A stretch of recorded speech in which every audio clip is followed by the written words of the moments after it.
Hi friends, இந்த பனையோட பேர் தாளிப்பனைன்னு சொல்லுவாங்க. இந்த பனையோட ஓலையிலிருந்து தான் ஓலைச்சுவடி எழுதப்பட்டதா முன்னோர்கள் சொல்லியிருக்காங்க. திருவள்ளுவர் கூட திருக்குறள் எழுதினது இந்த பனை ஓலையிலிருந்து தான் சொல்கிறாங்க.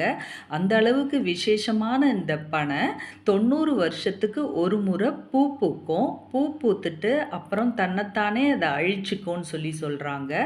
விதை அந்த மாதிரிலாம் கொடுத்துட்டு தன்னைத்தானே அழிச்சுக்கும்னு சொல்கிறாங்க.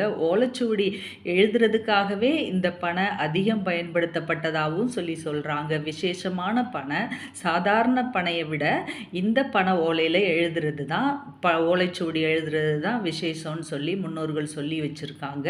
90 வருஷத்துக்கு ஒரு முறை மட்டுமே பூத்துட்டு விதையெல்லாம் கொடுத்துட்டு தன்னைத்தானே அழிச்சுக்கும். அப்படி ஒரு பனைமரம் இந்த பனைமரம்.